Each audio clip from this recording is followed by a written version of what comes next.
শিখলাম, মানে ছোটবেলা থেকেই আমার সাথে অনেক রকমের প্যারানর্মাল ঘটনা ঘটতো, বাট কখনো ওইভাবে ভাবিনি যে ওইটা প্যারানর্মাল। আমি সবকিছু স্বাভাবিকভাবে নিতাম, যেহেতু ছোটবেলা থেকেই অনেক রকমের সমস্যা ছিল। তো ভয়ঙ্কর অধ্যায়ের সূচনাটা হয়েছিল আমার বয়স যখন 7-8 ওই রকম। তো আমার বাসা হচ্ছে নেত্রকোনা আটপাড়া থানায়। আমাদের বাসা থেকে আমার মামার বাসা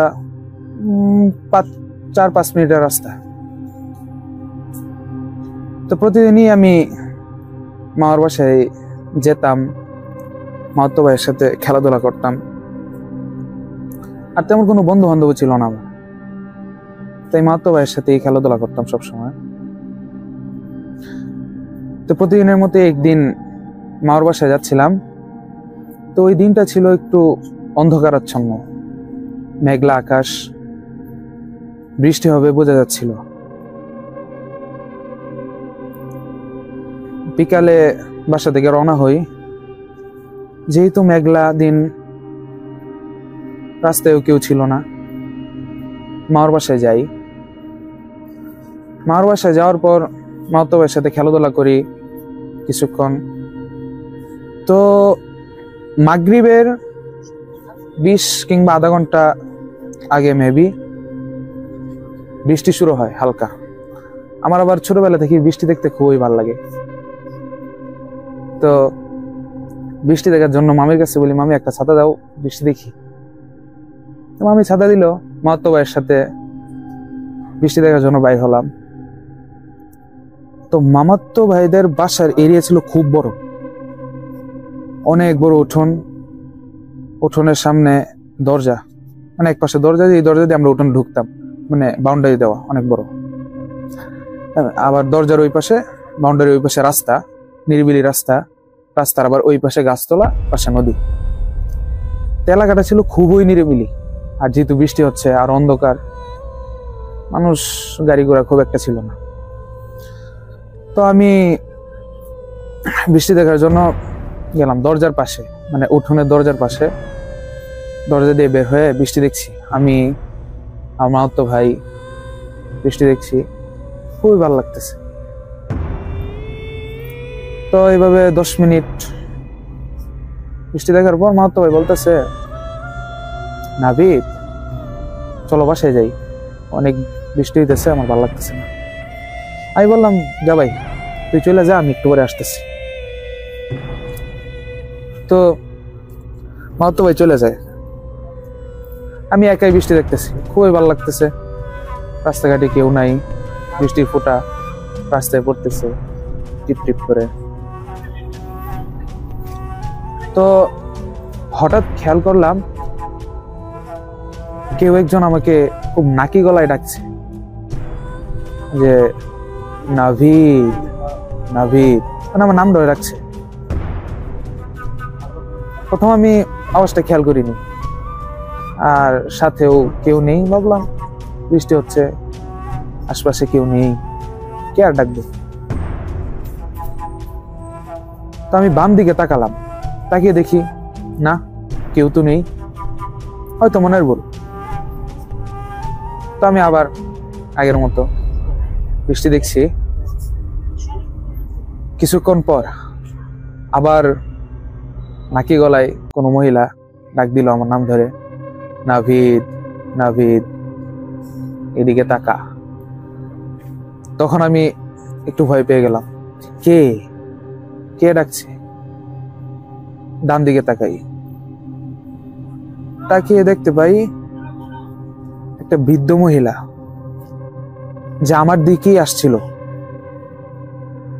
আসলে তার চেহারার বর্ণনা যদি দিতে চাই তাহলে ভাষায় প্রকাশ করা সম্ভব না, কতটুকু ভয়ঙ্কর চেহারা ছিল তার। আমার এখনো মনে পড়ে তার চেহারা। তার মুখের গোশত খসে খসে পড়ছিল, মানে মনে হচ্ছিল গোশত খুলে পড়ে যেতেছে। মুখ একদম লাল বর্ণ হয়েছিল রক্তে, চোখের মনি ছিল না। তার পরনে ছিল ময়লা একটা শাড়ি, সাদা ময়লা। আমি তার দিকে তাকাই, আমি স্পষ্ট দেখতে পাচ্ছি সে আমার দিকে আসছে, আমার নাম ধরে বলতেছে, নাবিদ এতদিন পরে তোরে পাইছি, আজকে ছাড়বো না তোরে। এরকম কিছু হুমকি দুমকি দিয়ে আসতেছিল আমার দিকে। যে মুহূর্তে আসতেছিল আমি মানে দৌড় দিতে চাইতেছি, বাট দৌড় দিতে পারতেছি না। মনে হলো কিছুক্ষণের জন্য শরীর একদম অবশ হয়ে গেছে। তো সে কিছুক্ষণের মধ্যেই একটু বসে এই যেন এতটুক দূরে আসছে, এতটুক কাছে যখন আসছে তখনই মাগরিবের আজান পড়ে। বুড়ি উধাও। আমি আমার শরীরে শক্তি ফিরে পাই, দৌড় দিয়ে যাই, মামার বাসায় যাই। মামিকে বলি, না না মামার বাসায় যাই, কিন্তু কাউকে কিছু বলি নাই। ভাবতেছি কেই বা বিশ্বাস করবো এরকম কথা। আর কি অন্যথায় আমার তখন এরকম বয়স ছিল না কোনটা প্যারানর্মাল আর কোনটা স্বাভাবিক। আমি এটা স্বাভাবিকভাবে ধরে নিচ্ছি, হয়তো কোনো বুড়ি আসছিল। কিন্তু খুব ভয় পাইছি, খুব বলতে খুব। তো ওই দিন মাগরিবের নামাজ শেষ করে বাসায় চলে যাই। মামা দিয়ে আসে, বাসায় চলে যাই। বাসায় যাওয়ার পর কয়েকদিন খুবই ভয়ে থাকি। আমার এমনিতে রাত্রে একটু ভয় পাইতাম, কারণ আমাদের বাসাটা যে জায়গায় ছিল ওই জায়গায় আগে গোরস্থান ছিল। আমার আম্মু আমাকে বলছে যে আমার এই বাসায় যখন তারা উঠছে তো পাশে দিয়ে গোরস্থান ছিল, রাত্রে অনেক রকমের আওয়াজ শুনতো, যেমন নেকড়ের আওয়াজ, শিয়ালের আওয়াজ, কোনো সময় কেউ ডাকতেছে এরকম আওয়াজ। আব্বু খুব সাহসী ছিল, আব্বু এগুলো সমস্যা নেই, তুমি ঘুমাও, আম্মুরে বলতো আর কি। আর বাসায় এমনিতে আমি একটু ভয় পাইতাম ছোটবেলা থেকেই। বললাম না, শুরুতেই বলছি, ছোটবেলা থেকে আমার প্যারানর্মাল কিছু সমস্যা ছিল, যার কারণে আমি একটু ভয় পেতাম। তো বাসায় যাই, কয়েকদিন বাসা থেকে বের হই না, কারণ একটু ভয় ঢুকে গেছে মনে। একদিন আম্মু জিজ্ঞেস করে, এই তোর কি হয়েছে, বাসা থেকে বের হস না গেলে লেগা, আর কয়েকদিন ধরে এমন মন মরা লাগতেছে করে। আম্মু কয়েকবার বলার পর আমি বাধ্য হই ওই দিনের ঘটনাটা বলো, এরকম হয়েছে, একটু ভয় ভয় লাগে যদি আবার এই বুড়িটা দেখতে পাই। তখন তো আম্মু কিছুক্ষণের লেগা স্তব্ধ হয়ে যায়, আর কিছু বলে না। তখন আম্মু কিছু কোন আগে লেগিয়া, তখন আম্মু বলতেছে, ওই মহিলা আবার আসছে। কোন মহিলা? পরে সবই বলবো। আম্মু বললো পরে সবই বলবো, এখন যা, কোনো চিন্তা করিস না, আর কিছু হইতো। তো এক কবিরাজের কাছে নিয়ে গেল। কবিরাজের কাছে যাওয়ার পর তাবিজ দিল। এমনি তো ছোটবেলা থেকেই টুকটাক তাবিজ ব্যবহার করতাম সবসময়, যেহেতু সমস্যা ছিল। ওই দিনও তাবিজ দিল। আসলাম, বাসায় আসলাম, সবকিছু স্বাভাবিক। এইভাবে আস্তে আস্তে সময় যাইতে থাকে, আমারও সবকিছু স্বাভাবিক। আর প্যারানর্মাল যে ঘটনাগুলো ঘটতো টুকটাক, যেমন রাত্রে ভয় পাইতাম, বুবা ধরতো, চিল্লাপাল্লা করতাম, আম্মুর সারা ঘুমাইতে পারতাম না, একা একা ঘুমাইতে পারতাম না, রাত্রে একা একা বের হইতাম না, অন্যরকম কিছু। তো যখন বয়স আমার 12 কিংবা 13, তখন একদিন আম্মুর সাথে কোনো বিষয় নিয়ে কথা বলতেছিলাম। আমার ছোটবেলার বিষয় নিয়ে কথা বলছি। যেমন আমি ছোটবেলা আমার ব্যক্তিগত কিছু ক্যারেক্টার ছিল, যেহেতু আমি কারোর সাথে মিশতাম না, তো আমি একা একা খেলতাম। আর আম্মুর কথা মতে আমার ব্যক্তিগত কিছু ক্যারেক্টার ছিল, যাদের সাথে আমি খেলাধুলা করতাম। প্রথম বিষয়টা আমি বুঝতে পারি না ঠিক মতো, ব্যক্তিগত ক্যারেক্টার কাদের সাথে খেলতাম। তখন আম্মু ওই ঘটনা বলতে শুরু করলো যে ব্যক্তিগত ক্যারেক্টার আমার কারা ছিল। তে আম্মু বলতো যে তুই যখন খেলস, মানে ছোটবেলা যখন খেলতি, তখন কয়েকজনের সাথে কথা বলতি তুমি, তাদের নামও দিছিলাম নাকি আমি, সুমন, রিমা, এই টাইপের কিছু নাম, 2-3 জনের সাথে আমি কথা বলতাম সবসময় আর খেলতাম। প্রথম দিক দিয়ে আম্মু আব্বু তারা স্বাভাবিকভাবে নিত যে কার সাথে খেলতেছে, এমনি নাম ধরে এমনি খেলতেছে। তো পরবর্তীতে বিষয়টা অনেক বড় আকার একটা হয়ে গেল। যেমন আমাদের বাসায় কাজের মহিলা আমার নিয়ে মাঠে যেত, আমি মাঠে গিয়ে একা একা খেলতাম। একদিন ওই আম্মুর কাছে দৌড় দিয়ে আইসা বলতেছে, খালাম্মা নাবিদ কেমন জানি করতেছে। আম্মু জিজ্ঞেস করলো, কেমন জানি করতেছে মানে? না খালাম্মা, নাবিদ কার সাথে জানি খেলতেছে, আমি তো কেউ দেখি না। একার সাথে খেলতেছে। আর আম্মু বললো ওই তো সবসময় অন্য কেউ সাথে খেলে। না খেলাম মা, ঘটনাটা একটু অন্যরকম, চলেন আমার সাথে। আম্মু গেল, আব্বু তখন আম্মুর ভাষ্য মতে আমাকে আম্মু বলতেছে যে আমি নাকি কোনো এক ছায়া মূর্তির সাথে খেলতেছি গাছতলায়, না তারা ছায়া দেখতেছে, বাদ বাকি আমাকে দেখতেছে। এটা শোনার পর মানে আমার অবস্থা তো খারাপ, আমি ছোটবেলা ছায়া মূর্তির সাথে খেলছি। আম্মু বললো হ্যাঁ তোর এরকম আরো সমস্যা ছিল। পরে এই কথায় কথায় ওই যে গত 3-4 বছর আগে যে ঘটনাটা ঘটলো, মানে ওই বয়সে, আমার তখন বয়স 12-13, ঘটলো যে ওই বুড়ি মহিলা, তো ওই বুড়ি মহিলার কাহিনী শুনাইতেছে আম্মু বলতেছে আমি যখন আরো ছোট বয়স, তখন আমার আরো কম 3-4, আমি কোলে আর কি, 3-4 না আরো কম, 1-2 এরকম বয়স, আমি কোলে। তো আব্বু তো ব্যবসায় থাকতো বাজারে, আম্মু সারাদিন বাসায় থাকতো, বাসায় উঠোনে আমার নিয়ে বসে থাকতো কোলে। আম্মু আবার পর্দাশীল মানুষ, বাইরে তো।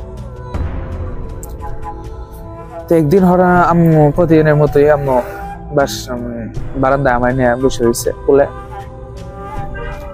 হঠাৎ নাকি এক বুড়ি মহিলা আসছে। বুড়ি মহিলার পরনে ময়লা সাদা শাড়ি। আমি যেমন দেখছিলাম বুড়ি মহিলার চেহারা এত ভয়ঙ্কর কুশ্রী, তো আম্মু বলতেছে ওই বুড়ি মহিলা স্বাভাবিকভাবে একজন বুড়ি মহিলা আসে, আইসা আম্মুর কাছে বলতেছে মা দিয়ে দে, নাকি গলায় বুড়ি মহিলা বলতেছে মা দিয়ে দে। তখন আম্মু ভাবছে ফকির মিসকিন আসছে, কিছু টাকা দিয়ে দিবা, চাউল আমাদের এদিকে চাউল দেয়। আম্মু চাউল আনতে বাসায় গিয়া চাউল আনছে, চাউল দিছে না, বুড়ি মহিলা তো নিতে রাজি না। সে তখনও বলতেছে মা না দিয়ে দে দিয়ে দে। তখন আম্মু ভাবছে হয়তো চাল নিবে না, টাকা নিবে, টাকা এনে দিছে 5-10 টাকা, কিন্তু না, বুড়ি মহিলা টাকাও নিবে না। তখন আমি তো ছোট, কোলে, আমার কোলে আম্মুর কোলের দিকে ইশারা করে বলতেছে মা এইটা দিয়ে দে। তখন আম্মু ভয় পেয়ে গেছে, রে হ্যাঁ হ্যাঁ, পরে বুড়ি বলতেছে হ্যাঁ হ্যাঁ হ্যাঁ এরে দিয়ে দে। তখন আম্মু ভয় পেয়ে যায়, দূর দিকে রুমে ঢুকে, ওদিকে পাশে আড্ডা ডাক দেয়, আইসা দেখে নাই, কেউ নাই। আম্মু তো অবাক, একটু আগে মহিলাটা এদিকে আসছিল, এখন নাই। আচ্ছা যা হয়েছে তো হয়েছি, হয়তো পাগল হবে। পরে 1-2 দিন গেল, আবার 2 দিন পরে ওই বুড়ি মহিলা আবার আসছে, আইসা বলতেছে দিয়ে দে। যে বুড়ি মহিলাকে আম্মু দেখছে, আম্মু তো ভয়ে একদম ভীত হয়ে গেছে, ভয় তাড়াতাড়ি বাসায় ঢুকছে, ঢুকা রুমের দরজা লাগাই দিয়া বসে রয়েছে, বসে যে দোয়া দরুদ পারে করতেছে, আর আব্বুরে ফোন দিছে। ফোন দেওয়ার সাথে আম্মু একটু মানে এই দিক দিয়ে ঘুরছে, মানে এই দিক থেকে এই পাশে ঘুরছে, তাকাইছে, তাকে দিয়ে বুড়ি মহিলা এদিকে। আম্মু তো তখন ভয়ে জোরে চিল্লান মারিতেছে, জোরে চিল্লান দিয়ে অজ্ঞান হয়ে গেছে।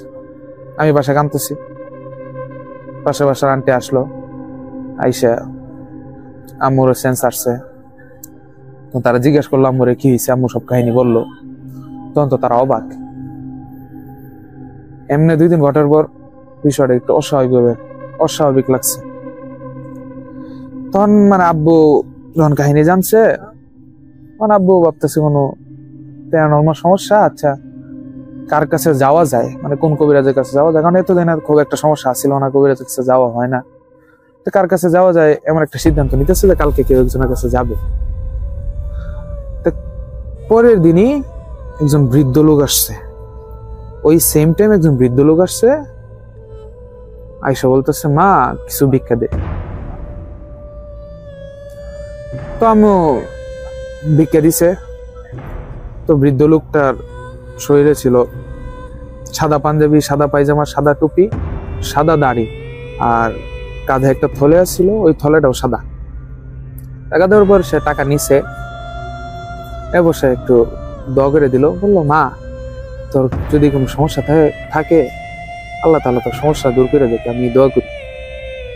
এই বলে চলে গেছে লোকটা। এরপর থেকে ওই বৃদ্ধা মহিলা আর কখনো আসেনি, কখনো না।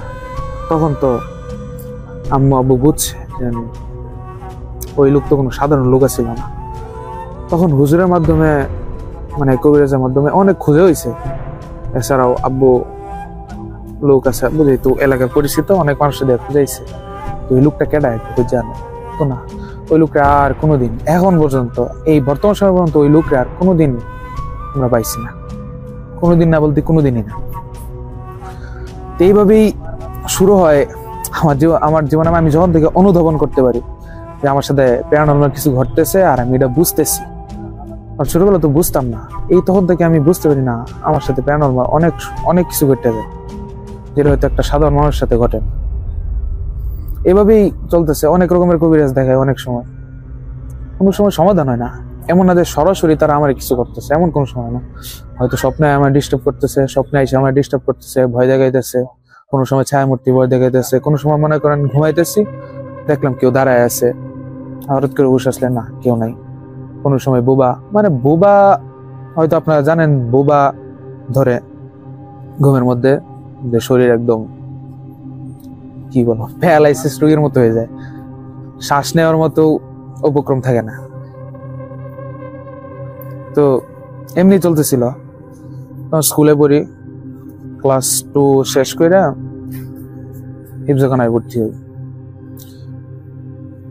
তখন জীবনটাই আমার একটু অন্যরকম হয়ে যায়, সবকিছু অন্যরকম। মানে একটা সাধারণ মানুষ কিভাবে চলে আর আমি কিভাবে চলি এখন আমি বুঝতে পারি আমার সময়টা তখন কতটা খারাপ গেছে। হয়তো আমি ওই সময়টাতে ওই বিষয়গুলো মাইনা নিয়েছিলাম, কিংবা আল্লাহ তাআলা পরিস্থিতি মোকাবেলা করার তৌফিক দিয়েছিল।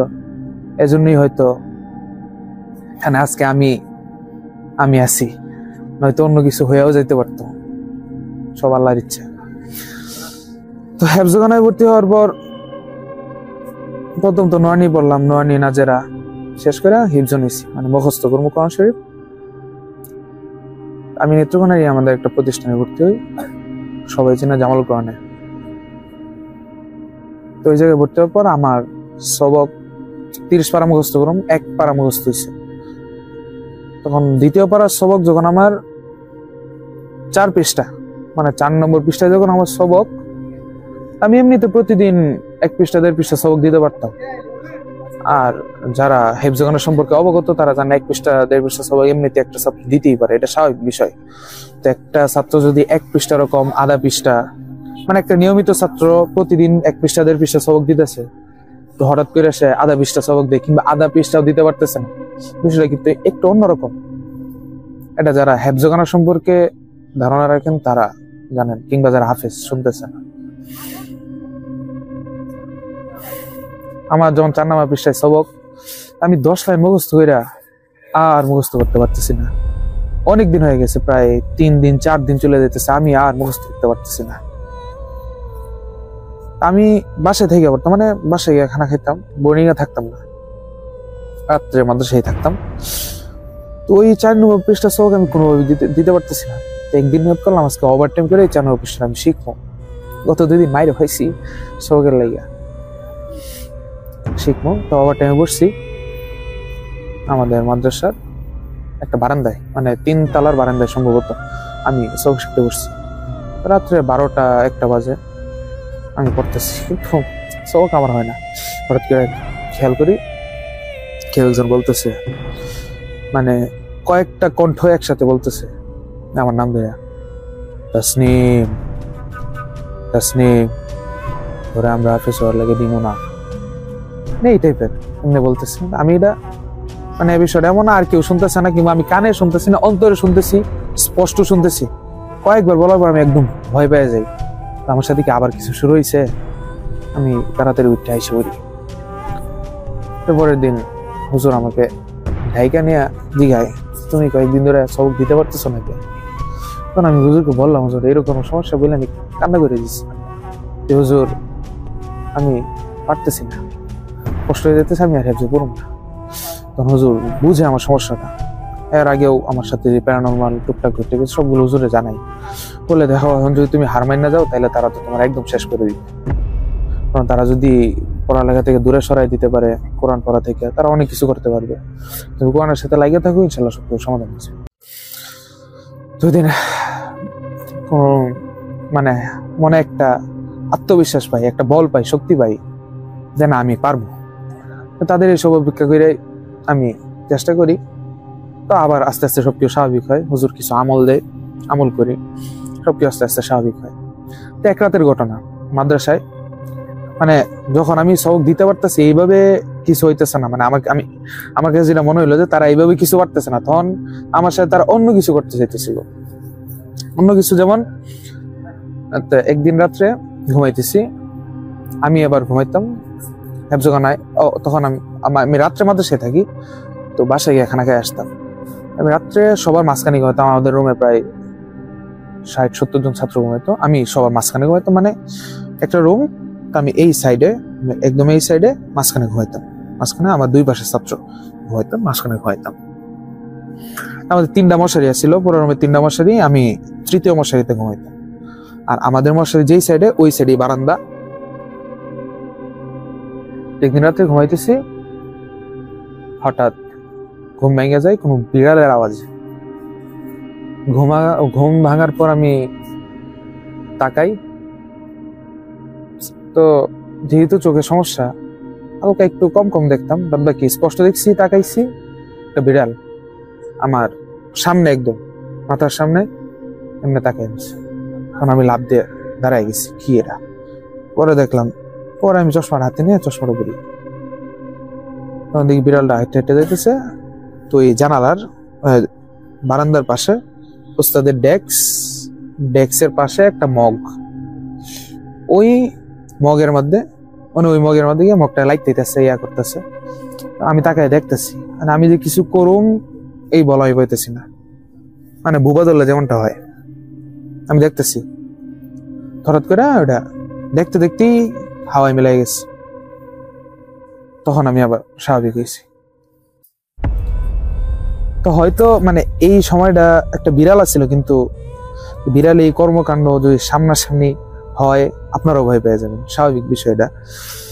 আর যেহেতু আমার সাথে সবসময় প্যারানরমাল কিছু ঘটে, আর রাত্রে আমি ভয় পাই, সবকিছু মিলে অনেক বেশি ভয় পাই গেছি ওই দিন। পরদিন হুজুরে সবকিছু জানাই, তখন হুজুর অবাক হয়ে যায়, তুই কি বললি? কালো বিড়াল?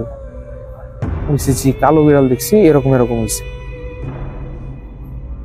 তখন এর আগে আমি ছাত্ররা জিজ্ঞেসছিলাম যে আশপাশে কোনো কালো বিড়াল আছে কেউ, এরকম কালো বিড়াল মাঝারি সাইজের?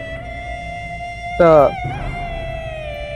তারা বলল না, কালো বিড়াল নাই। তো কালো বিড়াল কেটা পুষে? আর এইদিকে কালো বিড়াল আমি দেখছি না, মানে কেউই দেখছে না। আমাদের ছাত্র 300-400 ছাত্র, আর আমাদের রুমই আছে 100 ছাত্র। তো তারা বললো কালো বিড়াল নাই। হুজুরের কাছে বললাম, হুজুর দেখে মনে হইতেছে অন্য কিছু হুজুর মনে হয়ে গেছে। হুজুর তখন আমাকে বললো, শোনো একটা ঘটনা শোনো। আচ্ছা হুজুর বল। তখন হুজুর বলতেছে, আমাদের মাদ্রাসা যখন প্রতিষ্ঠা করা হয় শুরুর দিকটা, ওই এলাকাটা আবার হিন্দু পাড়া, হিন্দু বেশি, তো আশপাশে হিন্দু ছিল, ওই দিক দিয়ে তান্ত্রিকের বাসা ছিল। হিন্দু ভাষায় তান্ত্রিকের আসা যাওয়া ছিল, বা এই টাইপের কিছু আমার মনে হইতেছে। কিন্তু তান্ত্রিক ছিল, কোনোভাবে ওই জায়গায় তান্ত্রিক থাকতো কিংবা তান্ত্রিক আসা যাওয়া করতো। তাহলে আমরা 3 তলায় ওই রকম 2টা বিড়াল আসতো সবসময়। ওই তান্ত্রিক যখন থাকতো ওই বাসায় বিড়াল আসতো, কিন্তু ওইগুলোর কোনোভাবেই মাদ্রাসা থেকে তাড়ানো যেত না, আর এগুলো ছাত্র অনেক ডিস্টার্ব করতো। একটা সময় এমন হয়েছে, বিড়ালগুলো আসার পরে সব ছাত্র একসাথে অসুস্থ হয়ে গেছে। আর তখন ছাত্র কতজন ছিল? 60-70 জন, একদম প্রাথমিক পর্যায়ে অসুস্থ হয়ে গেছিল। বা এই টাইপের একটা ঘটনা আমার শোনাইছিল যে ওই বিড়ালগুলো না তো আবার। তখন আমি একটু ভয় পেয়ে যাই। বাকি পরবর্তীতে আর এমন কোনো সমস্যা হয় নাই, মানে ওই কালো বিড়াল আর দেখি নাই। ওই একদিনে দেখছিলাম, যেমন বললো আগে এরকম হয়েছে, হয়তো বা এরকম কিছু।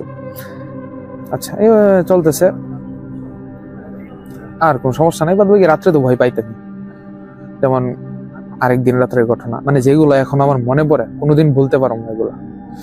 আরেকদিন রাত্রের ঘটনা, তখন আমার জায়গা পরিবর্তন হয়ে গেছে অনেকদিন পরে। আমি তো ডান সাইডে মাঝখানে ঘুমাইতাম, এখন ডান সাইডে পাশে ঘুমাই, মানে ওই এদিকে বারান্দা, বারান্দার দরজা, দরজার পাশে একজন আর তার পাশে আমি। তো দরজাটা ভাঙ্গা, সিটকারিটা ভাঙ্গা, তো সবসময় দরজা খোলা থাকতো, আমরা কোনোভাবে রেহাল কিংবা কলম দিয়া আটকে রাখতাম দরজাটা। আর এদিক দুইটা জানালা, একটা বারান্দার জানালা, মানে বারান্দার পাশে দেয়াল, এই দেয়ালের জানালা, ওই দিক একটা সামনে একটা জানালা, সামনের দেয়ালে। তো রাত্রে ঘুম ভাঙছে, হঠাৎ দেখি মানে কেমন কেমন লাগতেছে, ভয় লাগতেছে, জানালা গুলা খোলা। তা আমি ভয় লাগলে আবার যখন জানালা খোলা থাকতো আমি জানালা গুলা লাগাই দিয়ে আসতাম। তো ওই দিনও জানালা লাগাইতে গেছি। চোখে চশমা আসছিল, আমি বারে বারে চশমার কথা উল্লেখ করতেছি কারণ আমি চশমা ব্যবহার করি। এখন যদিও সমস্যার জন্য, ক্যামেরার সমস্যার জন্য চশমা লাগাইছি না, চশমাটা খুলে রাখছি। আমি সবসময় চশমা ব্যবহার করি, আমার পাওয়ার একটু বেশি, প্রায় 1500 পাওয়ার আমার চোখে। তো বুঝতেই পারতেছেন চশমা ছাড়া আমি একটু কমই দেখি, একটু না ভালোই কম দেখি, একদম ঝাপসা। তো আমি চশমা নিয়ে জানালার এদিকে গেছি। আমি স্পষ্ট, তখন আমার হুশও আছে, দেখতেছি বাইরে কেউ একজন হাঁটতেছে, একটা পুরুষ অবয়ব হাঁটতেছে, কিন্তু তার মাথায় খুলি নাই, মানে মাথা ছাড়া একটা দেহ হাঁটতে হাঁটতে যাইতেছে। তাও খুব উপর থেকে দেখতেছি এমন না, আমি 2 তলা থেকে দেখতেছি। নিচে স্পষ্ট রোড লাইটে দেখা যাইতেছে যে একটা মানুষ হাঁটতেছে, তার শরীরে মাথা নাই, মুন্ডু নাই, লোকটা শুধু শরীরটা নিয়ে হাইটে হাইটে যাইতেছে, হাতে একটা কিছু মনে নাই। আমি অনেকক্ষণ দেখছি লোকটা হাইটে যাইতেছে, আস্তে আস্তে হাইটে হাইটে যাইতেছে, মানে ছেঁচড়ায় হাইটে যাইতেছে। তখন আমি যদি কি কমু, মানে বলার ভাষা নেই, এত ভয় লাগছে। মানে ওই দিন ফার্স্ট টাইম আমার এত বেশি ভয় লাগছে। এর আগেও আমার সাথে যেহেতু প্যারানর্মাল ঘটনা ঘটছে, সবকিছু স্বাভাবিক হয়ে গেছিল। আমি মানে প্যারানর্মাল ঘটনা ঘটতে ঘটতে আমার কাছে এটা স্বাভাবিক হয়ে গেছিল, তাই খুব একটা ভয় পাইতাম না। ওই যে কিছুদিন আগে যেটা ঘটলো আমার সাথে, ওই যে বিড়াল দেখলাম এর কিছুদিন আগে, এত ভয় পেয়েছে। ওই দিনের ঘটনা আপনি একটু কল্পনা করে দেখেন যে আপনার সামনে একটা মানুষ হাঁটতেছে, তার মাথা নাই, মানে গলাতে এখানে নাই, শুধু বডিটা হাঁটতেছে। ওটা তো দিনের বেলা দেখলেও যে কেউ ভয় পাইবে। আর আমি তো রাত্রে, এত রাত্রে, তখন প্রায় 3টা বাজে আমি দেখছি, অনেকক্ষণ তাকায় দেখছি, তাও চোখের ভুল নাই আমার। আমি কেউ ডাক দিই না, আমি তাড়াতাড়ি জানালা লাগায় তাড়াতাড়ি এসে শুয়ে পড়ছি। শুয়ে আয়াতুল কুরসি, চারকুল, আরো কিছু কিছু আমল ছিল, সবগুলো বলে ঘুমাই দিচ্ছি। এই ঘটনা আর কাউরে বলি নাই, কারণ আমি জানি আমার সাথে এটি হইতেছে। আমি চিকিৎসাধীন অবস্থায় আছি, মানে আমার তো চিকিৎসা করতেছে কবিরাজ, এখন বললেও কিছু হইতো না, আমার সাথে এটি ঘটবই। ওইটার কেউ কাউরে বলি নাই। তেমনি অনেক দিন গেছে, অনেক দিন, বছর শেষ হইলো, আমার জায়গা আবার পরিবর্তন হইলো। ও না, আরেকটা ঘটনা বলি। ওই জায়গাতে থাকাকালীন, মানে তখন আমি বারান্দার পাশেই ঘুমাই, মানে বারান্দার পাশে একজন, দরজার পাশে একজন, তার সাথে আমি ঘুমাই। তো ওই দিন রাইতে মেবি ওই আমার সাথে যে ঘুমাইতো, মানে যে বারান্দার দরজার সাথে ঘুমাইতো, সে নাই। আগেই বলেছিলাম দরজাটা ভাঙা, মানে সিটকারি ভাঙা, সেহেতু দরজাটা খুলে থাকতো। আর সে ঘুমাইলে তো তার সিটে চাপা বেরো, দরজা একটু লাগে থাকতো। যেহেতু ওই দিন সে নাই, তো দরজাটা খোলা, বর্ষাকাল, দরজার খোলা। আমিও আর লাগাইছি না, তাড়াতাড়ি ঘুমাই গেছিলাম, যেহেতু ফজর আগে উঠতে হবে। ঘুমাই গেছি, হঠাৎ রাত্রে ঘুম ভাঙছে, ভয় পাইতাম, রাত্রে ঘুম ভাঙছে, দেখি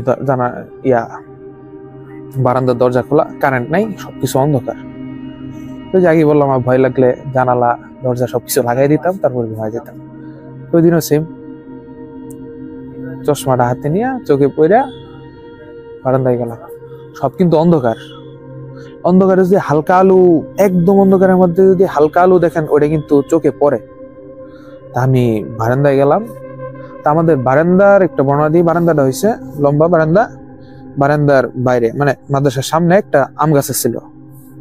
আম গাছ, আমার বারান্দা 2 তলা, আম গাছটা আইসা 2 তলা বারান্দা দিয়া ওটা ডালপালা ঢুকে গেছিল, মানে এভাবে নয়ে গেছিল। আম গাছে অনেক ডালপালা বারান্দার ভিতরে আসলো, আমরা এমন হয়তো বারান্দা থেকে টানতে আম পারে পারে খাইতাম। ওইটাতে আবার খুব আম হইতো, খুব এমন হইতো যেন লোকে আম বিক্রি করে কুলাইতে পারতেছে না। মানে এই গাছের যে মালিক, বাসার পাশে, মাদ্রাসার পাশে এক লোকের, তো আমরাই খাইতাম, ছাত্ররাই খাইতাম। তারপর অনেক আম হইতো, অনেক মজা ছিল আমগুলা। ওই আম গাছের ডাল এদিক দিয়ে ঘেঁষে পড়ছে মাদ্রাসার বারান্দার ভিতরে। আমি গেলাম, যখন বারান্দার দরজা লাগাইতে গেছি, কিছু একটু বারান্দা দিয়ে উকি দেখি, বৃষ্টি যেতে হইতেছে, একটু দেখি। তো বৃষ্টি খুব ভালো লাগে, আগেই বলছিলাম। তো তাকাইছি, হঠাৎ যেই তাকাইছি, মানে কি কমু, এগুলার প্রাণী কমু না অবয়ব কমু নাকি জিন ভূত পেতনি কিছু কমু আমি জানি না।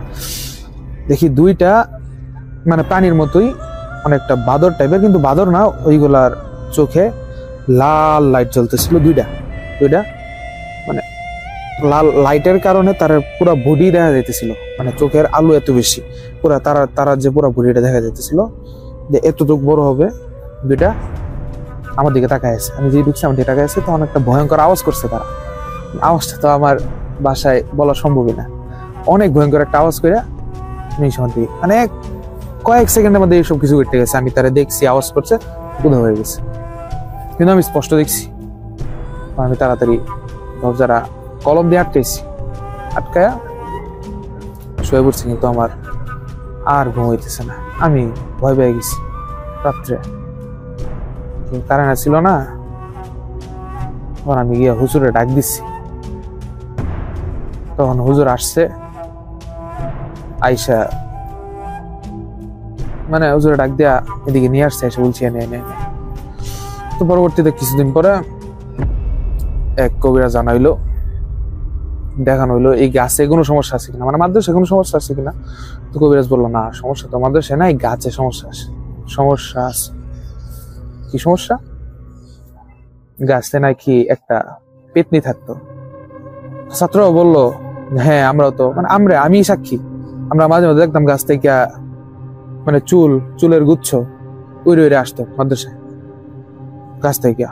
আমরা এটার এত আমল নিতাম না। তো এখন যখন বললো পেতনি আছে বা গাছে একটা পেতনি থাকে বা একটা জিন থাকে দুষ্ট, তখন বিষয়টা আমার কাছে এমন লাগলো। তো এটা তো স্বাভাবিক হইতেই পারে। তখন এখন আছে গাছটা কাইটে লাগছে, কিন্তু গাছের মোড়াটা এখনো আছে। গাছটা তো কয়েকদিনের মধ্যে গাছ কাইটে লাগছে। আচ্ছা, ওটা তো সমাধান হলো, কিন্তু আমার তো সমাধান নেই। আমার সাথে তো ঘটতেই আছে, প্রতিদিন কিছু না কিছু ঘটতেই আছে। টুকটাক বিষয়টা তো এখন আর মানে আমার সাথে এতটুকু ভয়ঙ্কর ভাবেই সবকিছু ঘটতেছিল। ছোটখাটো মনে করো আমি দাঁড়ায় রয়েছি, কেউ একজন আমার সামনে আসলো, ওইটা তো কোনো বিষয় না, আসতেই পারে, এমন হয়ে গেছিল বিষয়টা। আচ্ছা, গেল বছর শেষ হলো, আমার সাথে ঘটতেছে সবকিছু। পরবর্তী বছরে আমার জায়গাও চেঞ্জ হইলো। তখন আমার জায়গা হয়েছে রুম, তো যেরকম লম্বা রুম, এক সাইডে আমি ঘুমাইতাম।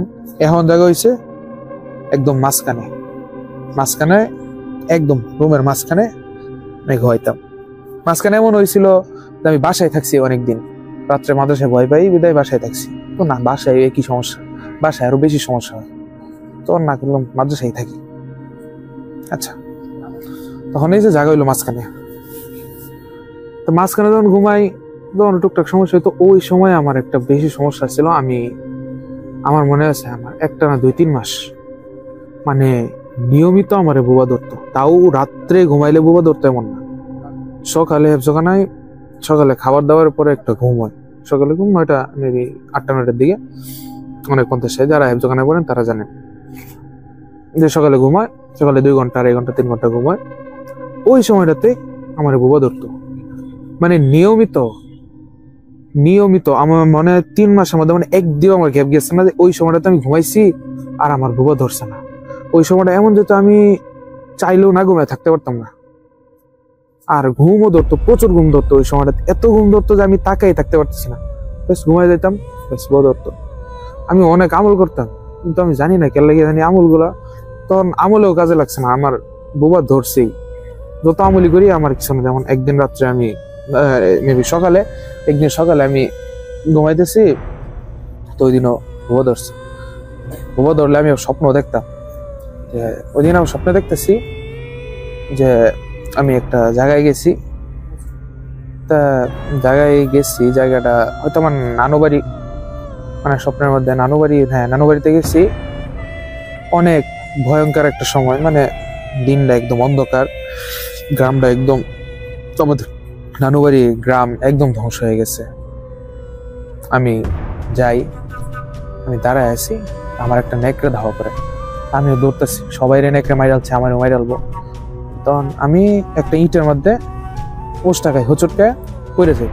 তখন একটা লাভ দিয়ে আইসা আমার গালের মধ্যে একটা আসর দেয়, এই জায়গাতে একটা আসর দেয়।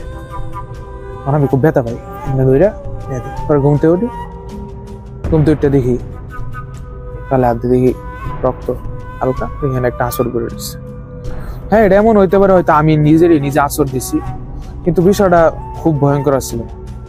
নেকড়ে যেই জায়গায় আসর দেয় এই জায়গাতে আসর অনেকেই ছাত্ররা দেখছে, সাক্ষী তারা দেখছে যে এনে কেরা খামচা দিচ্ছে। এরকম হইতো সবসময়। আমি ঘুমের মধ্যে এমনি স্বপ্ন দেখতাম, বাস্তবে দেখতাম আমি ব্যথা হয়েছি। তো ঘুমের মধ্যে আমি ঘুমের মধ্যে কেউ আমার চর দিল, আমি বাস্তবে ব্যথাটা অনুভব করতে পারতেছি, এমন হইতো। আর এটা শুধু সকালে হইতো, রাত্রে তো অন্য সমস্যা, রাত্রেটা তো বাদ, রাত্রে তো বুবা ধরতো না, সকালে নিয়মিত বুবা ধরতো। এমন হইতো আমি কান্না করতেছি, মানে যাতে আজকে অন্তত বুবা না ধরে, আমি কান্না করে ঘুমাইছি। তো সমস্যা হয়েছি। আর কত রকমের ভয়ঙ্কর স্বপ্ন, সব তো বলা যায় না, মানে বলা সম্ভব না। এত ভয়ঙ্কর স্বপ্ন আমি দেখছি যেগুলো ভাষায় প্রকাশ করা সম্ভব না। তেমনি চলতেছে। 2-3 মাস পরে আবার সমস্যার সমাধান হয়েছে, মানে ঠিক হয়েছে। এটা বুয়া ধরাটা একটু কমে গেছিল, কারণ আমাদের একজন হুজুর ছিল, ওনার ভাইয়া ছিল কবিরাজ, উনি কিছু আমল দিছিল আর তাবিজ পরে পানি ভরা তেল ভরা দিছিল। তখন বুয়া ধরাটা কমে গেছিল, বাট আমার কিন্তু সমস্যা যায়নি। যেমন ওই জায়গায় থাকতে আমি আরেকদিন রাত্রে ঘুম থেকে উঠছি, তো আমাদের একজন হুজুর ছিল, সিলেটের হুজুর। আমি মাঝখানে ঘুমাইতাম, আর মাঝখানে ঘুমাইতাম মানে তো এই যে লোম এদিক দিয়ে দরজা, রুমে ঢোকার দরজা, আমি একটু সামনে ঘুমাইতাম, আমার 2 পাশে। তো আমি ঘুম থেকে উঠলেই দেখতাম দরজা খোলা, বাইরে দেখা যাইতো, সিঁড়ি দেখা যাইতো, পাশেই অফিস, 2 তলায় অফিস। আচ্ছা, তা আমি একদিন প্রস্রাব ধরছে, একটু বাইরেছি প্রস্রাব করুম। তো আমি প্রস্রাব করার লেগে নিচতলায় গেছি, গিয়ে দেখি প্রস্রাবখানার সামনে একটা রুমের সামনে আমার যে সিলেট হুজুর, উনি দাঁড়ায় মোবাইল টিপতেছে কিংবা তেলাওয়াত শুনতেছে দাঁড়ায়, এরকম কিছু। তো ওনার আমি দেখছি, দেখে আমি চলে গেছি আস্তে করে, আবার উপরে উঠছে, ওটার সময় দেখে গেছি। তা আমি উপরে উঠছি, আমার সাথে কিন্তু উনি আসে নাই, উনি কিন্তু নিচেই দাঁড়ায় আছে। উপরে উঠে দেখি উনি আবার অফিসের সামনে। তখন আমার কেমন লাগলো যে আমি অফিসের সামনে হুজুরের নিচে দিকে এলাম। তা আমি আবার নিচে গেছি, দেখে সিঁড়ি দিয়েও কি দিছি, নিচে হুজুর দাঁড়ায় আছে, অফিসের সামনে আরেকজন। তখন কি বলবো, মানে একটা মানুষ আমি 2বার দেখতেছি, কোনটা আসল কোনটা নকল। আমি আর কিছু বলি নাই কাউরে, আমি চুপচাপ ঢেকে শুয়ে পড়ছি, কারণ আমার সাথে এইগুলো ঘটবে, স্বাভাবিক বিষয়। আচ্ছা, ঘটলো। পরের দিন ওই যে কবিরাজের ভাই যে হুজুর, ওনারে আমি জানাইলাম যে এরকম হয়েছিল। বললো যেহেতু তোমার সাথে এরকম ঘটতেছে, স্বাভাবিক বিষয় হইতেই পারে, তারা হয়তো ভয় দেখাতে চাইছে। তুমি কখনো ভয় পাও না, তুমি অন্তত কখনো হ্যাবজোটা ছাইরো না। হুজুরা সবসময় এটা বলতো, তুমি হ্যাবজোটা কখনো ছাইরো না। বললাম আচ্ছা, ওস্তাদ দোয়া করেন, আর কিছু আমল দিল ওস্তাদ।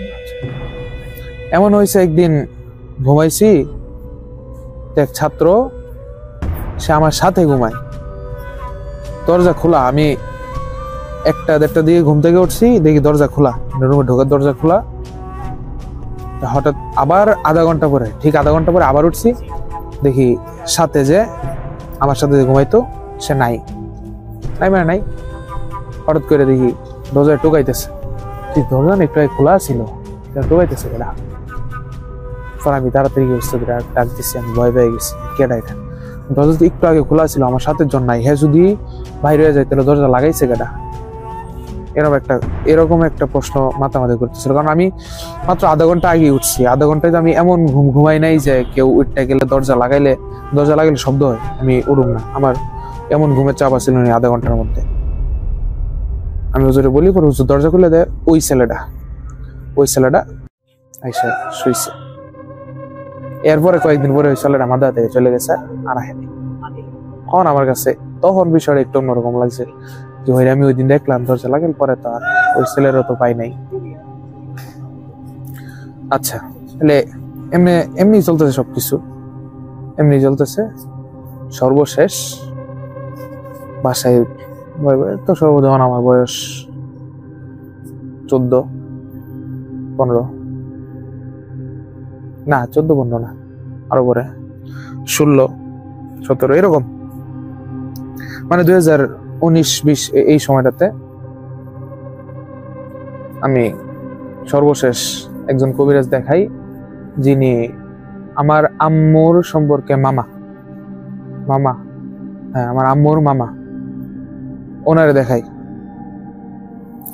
ওনারে দেখানোর পর উনি একটা তাবিজ দেয়, তারপর থেকে আল্লাহর রহমতে একদম সুস্থ হয়ে যায়, আমি একদম সুস্থ হয়ে যাই। এর আগে আমাদের গোষ্ঠীতে কিংবা আমার আম্মুর গোষ্ঠীতে, আব্বুর গোষ্ঠীতে কারোর প্যারানর্মাল কোনো সমস্যা ছিল না, কিংবা আমরা প্যারানর্মাল বিষয়টারে ওইভাবে নিত না আমাদের গোষ্ঠীতে, যেহেতু সবাই জেনারেল শিক্ষিত। তো ওনারে দেখানোর পর আলহামদুলিল্লাহ ভালো হয়ে যায়। ওনার সাথেও মানে ওনার কবিরাজ হওয়ার পিছনে একটা সুন্দর কাহিনী আছে, ওটা একটু শোনাই। উনি এমনিতে কবিরাজ মানুষ না, কিংবা কবিরাজি নিয়ে যেন খুব একটা ইয়া করছে এমনও না। উনি যখন মানে মধ্যবয়সী, উনি খুব আমলি লোক, সারা রাত্র আমল করতো। তো যেহেতু গ্রামে থাকতো, তো গ্রামের মসজিদ ছিল জঙ্গলের ভিতরে, আশপাশে কোনো মসজিদ ছিল, গ্রামের যে মসজিদটা ছিল জঙ্গলের ভিতরে। তো উনি মসজিদে গিয়া অনেক রাত্র পর্যন্ত তাহাজ্জুদের নামাজ পড়তেন, আমল করতেন, ইবাদত বন্দি করতেন। তো প্রতিদিনের মতোই একদিন ইবাদত করতেছে, হঠাৎ বাইরের থেকে কোনো এক বাঘের আওয়াজ শোনা যাইতেছে। তো উনি মসজিদের জানালা দিয়ে তাকাইছে, দেখে একটা বাঘ। উনি তো ভয়ে আবার নামাজে দাঁড়ায় গেছে, নামাজ পড়ে শেষ করছে। তখন দরজা খুলে বাইরেছে সাহস করে বাঘ। তখন উনি যখন বাইরে এসে তখন বাঘটাই বলতেছে হুজুর ভয় পাবেন না। তখন হুজুর তো একটু ভয় পায় যায়, বাঘে আবার কথা বলে কেন। তখন বাঘটা আস্তে আস্তে একটা মানুষের আকৃতিতে আইসা বলে, হুজুর ভয় পাবেন না, আমি তো একটা জিন, আমি অনেকদিন ধরে আপনারা দেখতেছিলাম, আপনি এরকম এরকম করতেছেন, আপনার আমলগুলো আমার খুব ভালো লাগে, আপনি এত রাত্র পর্যন্ত আমল করেন, আমি আপনার মরিদ হইতে চাই, আপনার বন্ধু হইতে চাই। তো বলো আচ্ছা সমস্যা নাই, তুমি তো বন্ধু হইতে চাই, তো হ্যাঁ আমরা বন্ধু এখান থেকে। এরপর থেকে হুজুর ওই জিনের বন্ধু, আর তারপর থেকে উনি কবিরাজ, মানে মানুষের সেবা যত্ন করেন, উনি পেমেন্ট নেন না। অনেকে তো আছে ভাবতাবাজি করে, বন্ডামি করে, ওইরকম না। আর ওনার কাছে এখন পর্যন্ত যারা গেছে আলহামদুলিল্লাহ সুস্থ হয়েছে। যেমন আমি নিজে এত বছর ধরে সমস্যা, এত সমস্যার পরেও ওনার কাছে যাওয়ার পর আমি এমন সুস্থ হয়েছি যে আলহামদুলিল্লাহ এখন পর্যন্ত, এই সময় পর্যন্ত আমার কোনো সমস্যা নাই আলহামদুলিল্লাহ। কিন্তু পরবর্তীতে যা কিছু ঘটছে ওইগুলো আরো ভয়ঙ্কর কিছু, এখনো চলমান সবকিছু তো আর বলা যায় না, যেহেতু চলমান সবকিছু বাসা থেকে নিষেধ আছে। আমি হালকা বলি যে আমাদের এই যে সমস্যাগুলো এখন দেখা যাইতেছে, আমার মামাতো ভাই, আমার পরিবারের লোকদের মধ্যেও এরকম সমস্যা দেখা যাইতেছে, কিন্তু এর একটা আরো ভয়ঙ্কর। যেমন গত কিছুদিন আগে আম্মুর সাথে একটা ভয়ঙ্কর ঘটনা ঘটে গেছে। আম্মু ঘুমাইতেছে, কিছুদিন আগে আম্মু ঘুমাইতেছে, রাত্রে বাসার দরজা খোলাই ছিল, বারান্দায় গ্রিল লাগানো ছিল।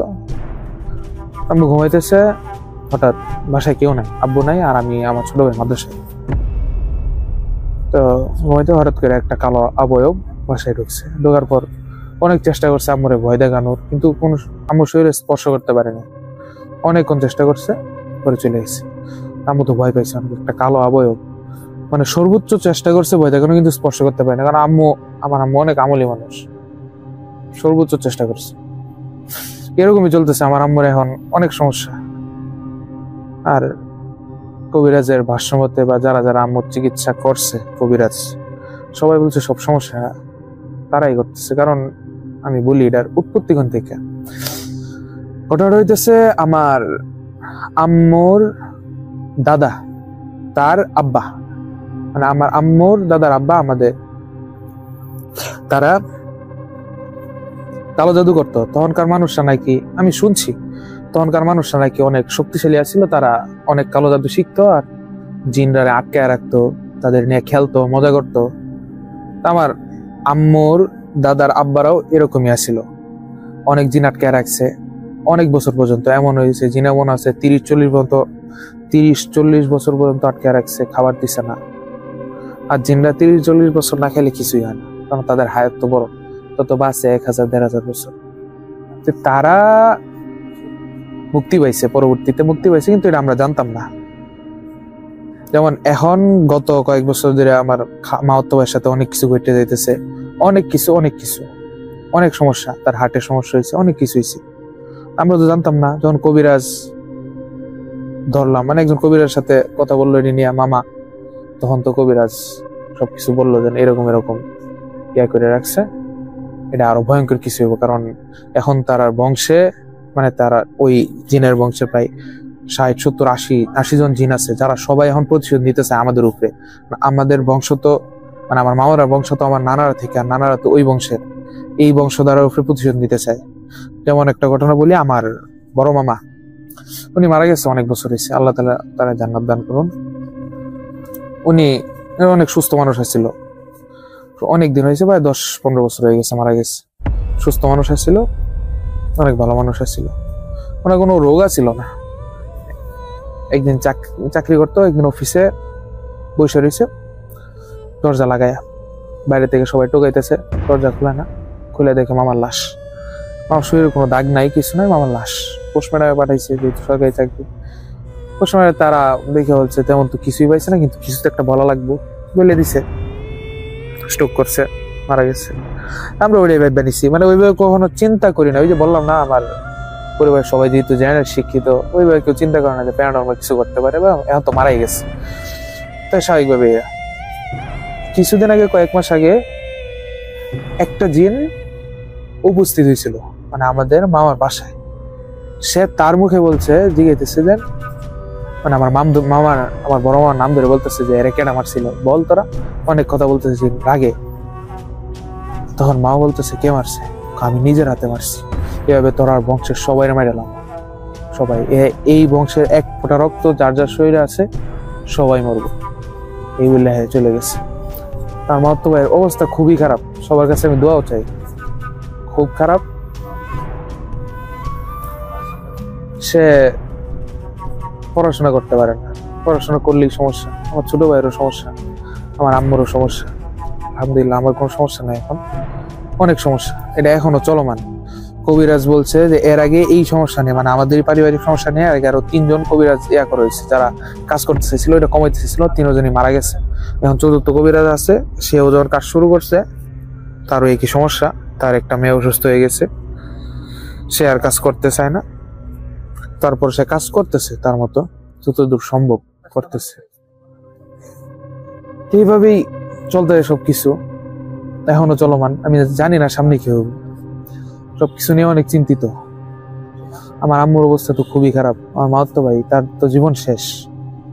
কারণ যারা এই সমস্ত প্যারানরমাল ঘটনা সম্পর্কে অবগত, তারা জানে যাদের পিছনে এমনি লাগে তারা জীবন তো শেষ না করে ছাড়তো না। আর এই জায়গায় যদি মানে প্রতিশোধের একটা ব্যাপার স্যাপার হয়, মানে কতটুক রাগ থাকলে তারা এত বড় প্রতিশোধ নিতে পারে যে তোর পুরা বংশের এক ফোঁটা রক্ত যার শরীরে আছে তাদের সবাইকে আমরা মারব। অনেক কাহিনী করছে, এগুলা নিয়ে সবকিছু আমি বলতে চাই না, যেহেতু ঘটনাটা চলমান আর নিষেধ আছে। তারপর একটু ধারণা দিলাম যে যখন তখন এমন হইতে পারে, আল্লাহ না করুন আমার আম্মু নাই, তাদের কারণে আমার মামাতো ভাই নাই, এমন হইতে পারে। অনেক সমস্যা, আমার মামা অনেক টাকা খরচ করতেছে সময়। তখন খুব বেশি দিন না, তো রোজা তো গেছে গত রোজায় আর কি। তখন রোজার মাঝামাঝিতে আমার সাথে আমার ভাইয়ের একটু তর্কাতর্কি হওয়ার পরে ও হঠাৎ করে তখন বলে কি যে সে আর বাসায় থাকবে না, সে বাসা থেকে একদম তার ব্যাগ নিয়ে বের হয়ে যায়। তো এইটুকু কথায় ও বাসা থেকে বের হয়ে গেছে, একটা ছোট হইতো বলা যায় তখন, যে মানে মায়ানসিং ও তেমন কোনো কিছু চেনে না, তো হঠাৎ করে বের হয়ে গেছে এটা। তখন আম্মু আমারে আবার বলতেছে যে তুই বেশি করছিস হয়তো ছেলের সাথে, এই জন্য ও বের হয়ে গেছে। তখন আমি নিজেও বুঝতে পারতেছি না যে আসলে হয়েছে কি। তখন ও বলতেছে, আমি আবার যাওয়ার সময় জিজ্ঞেস করছি তুই যাবি কই, পরে বলছে যে আমি আব্বুর কাছে চলে যাবো। তো এখানে একটু বলে রাখি যে আমার আব্বু আম্মু একটু সেপারেটেড অনেকদিন ধরেই। আমরা আমার আম্মুর কাছেই থাকি, আব্বুর সাথে আমাদের যোগাযোগ নাই বললেই চলে। তো হঠাৎ করে ওর এই ধরনের কথায় আম্মু অনেক বেশি আপসেট হয়ে যায়। যে আমার ভাই তখন ক্লাস 4-এ পড়তো যখন আমরা আসি, তো যে এত ছোট থেকে সে ছিল। আর আমার ভাই এরকম যে আমার আম্মুরে ছাড়াও কোথাও যায় না, আর যাওয়াটা কখনোই প্রেফার করে না। যখনই আমার দাদুর বাড়ি থেকেও যদি কেউ আমাদেরকে নিতে আসতো, ও বলতো কি যে আমি গেলে তখন সে যাবে এরকম। তো ও হঠাৎ করে এরকম কথা বলতেছে, আমারে রেখে আম্মুরে এখানে রেখে ও চলে যেতে, এটা একটু আনইউজুয়াল আমার কাছেই লাগে। আর আম্মুও একটু বেশি আপসেট হয়ে যায় যে ছেলের এত করলাম, এখন ছেলে তার বাপের কাছে চলে যেতেছে। তো আম্মু এটা নিয়ে এসে করার পরে আবার আমি বলতেছি যে সে যাবে না, চলে আসবে। তো সে ওই দিন আর আসে না। আমরা সব জায়গায় খোঁজ টোজ নিয়ে জানতে পারি যে সে আব্বুর কাছেই গেছে। তো তখন আম্মুরে বলি যে আচ্ছা চিন্তার কোনো কারণ নাই, ও 1-2 দিন পরে চলে আসবে। কিন্তু 1-2 দিন এরকম করতে করতে সে আসে না। তারপরে আম্মু তো কান্নাকাটি শুরু করছে, আর আমারে দোষ দেওয়া শুরু করছে যে আমি একটু বেশি হয়তো ওরে শাসন করছি, যে কারণে ও চলে গেছে। তো এভাবে আমার ভাইয়ের সাথে কথা বলতে চায়, কিন্তু আমার ভাই কথাও বলে না, আম্মুর সাথেও কথা বলে না, আমার সাথেও কথা বলে না। তখন তো মানে একটা মানুষ এতদিন থাকার পরে আর নিজের ভাই, তো অনেক বেশি খারাপ লাগা শুরু হয়। তো আমি আবার যাই ওইখানে, যাই সেটা ওর সাথে কথা বলতে চাই, ও আমার কাছেও আসে না, আমার থেকে দূরে দূরে থাকে। আমি কথা বলতে চাইলে ও কথা বলতে চায় না, একদম সারাক্ষণ আব্বুর সাথে লেগে লেগে থাকে। তখন আম্মু আবার ওইদিকে ফোন দেয়, ওরে ফোন দেওয়া কথা বলতে চায়। ওর সাথে কথা বলার পরে আব্বুর কাছে যায় ফোন। আম্মু যখন বলতেছিল যে তুমি চলে আসো তোমার আপুর সাথে, তখন বলতেছে যে আব্বু ফোন নিয়ে বলতেছে যে এত কিসের ছেলেরে নিয়ে আসছি না, এখন মেয়েরেও নিয়ে আসবো এমনি। তো এটা বলার পরে আম্মুর মাথায় আসলে তখন ঢোকে যে হয়তো এখানে মানে এরকম কিছু করা হয়েছে যেটার জন্য আব্বুর কাছে চলে গেছে, মানে জাদু টাইপের কিছু করছে হয়তো। তো তখন আম্মু খুঁজতে খুঁজতে ওই যে এক কবিরাজের সাথে কথা বলে, উনার সাথে কথা বলার পরে উনি আসলে আম্মুরে বলে যে হ্যাঁ অবির উপরে এরকম কিছু করা হয়েছে। এর মাঝখানে অবি এসএসসি পরীক্ষা দেওয়ার সময় দাদুর সাথে দেখা করতে গেছিল বাড়িতে, তো ওই সময়ই আর কি ওরা এরকমই করছে। এর কিছুদিন আগে থেকে দাদা ভাই আব্বু তারা রাস্তাঘাটে দেখা হইলে, মানে যেহেতু কাছাকাছি নানুর বাড়ি আর দাদুর বাড়িটা, মানে দেখা হলে বলতো যে দাদুর সাথে দেখা করতে যাও, দাদুরে দেখে আইসো, এগুলা বলতো। মাঝখানে আমি আর আমার ভাইও গেছিলাম দাদুর সাথে দেখা করতে। তার কিছুদিন পরে আমার ভাই গেছে তার পরীক্ষার আগে দাদুর সাথে দেখা করতে, দাদুর মানে যে দোয়া নেওয়ার জন্য আর কি গেছে, যে পরীক্ষা দিবে এটা জানাইতে। পরে এরপর থেকে আর কি ওর মধ্যে পরিবর্তনগুলো আসছে। তখন আমরা আসলে ওই ঘটনাগুলো মিলাইতে চেষ্টা করি যে ওর শুরু হয়েছে কখন থেকে বা কি করছে। তখন আমাদের বাসায় ওই কবিরাজ আসে, আসার পরে এর মাঝখানে আমরা আবার বাসার মধ্যে কিছু তখন থেকে ফিল করি, মানে ওবি যখন থেকে চলে যায় তারপর থেকে হচ্ছে হয়তো কি বাসার যে মেইন দরজাটা লাগানোর পরে মানে নিজে নিজেই খুলে যাইতো। এরকম 1-2 বার যখন হয়েছে তখন আন্টি নানু তারা বলতো কি যে মনের ভুলে হয়তো দরজা লাগানো হয় নাই, কিন্তু এই জিনিসটা বারবার মানে বাড়তেই থাকে। মানে একদিন এমন হয়েছে যে রোজার সময় আমি আন্টি তখন বাসায় ছিল না, আমি সিঁড়িতে উঠছি, উঠার পরে আমি ঘুমানোর আগে চেক করছি দরজা লাগানো, সিঁড়িতে উঠছি দরজা লাগানো, কিন্তু যখন হচ্ছে সকালবেলা ঘুম থেকে উঠছি দেখি দরজা খোলা। আমি ভাবছি নানু আগে উঠছে, তো নানু মনে হয় দরজা খুলে কিছু করছে, দরজা লাগাইতে মনে নাই। তো আমি নানুরে বলতেছি নানু তুমি সকালবেলা দরজা লাগাও নাই, দরজা এমনি খুলে রাখছো। নানু বলতেছে আমি তো দরজা লাগাইছি, দরজা আমি তো করি নাই, মানে দরজা সকালবেলা আমি খুলেই নাই, রাতে যে লাগানো হয়েছিল ওইটাই। তো পরে আমি বলতেছি না আমি তো সকালবেলা দরজা খোলা পাইছি। তখন নানু বলতেছে যে তাইলে তুমি সিঁড়িতে যখন উঠছো তখন হয়তো খুলছো। না আমি তো সিঁড়িতে খুলি নাই, আমি তো মানে এরকম করে বুঝাইতেছি।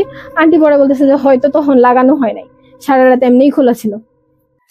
আচ্ছা এইটার পরে মানে আন্টি কোনো মতেই বিশ্বাস করতেছে না, আম্মু নানু তারা যদি ওইটা বিশ্বাস করে যে দরজাটা হয়তো আমি লাগাইছি, কিন্তু আন্টি তখনও বিশ্বাস করে নাই যে আমি দরজা লাগাইছি।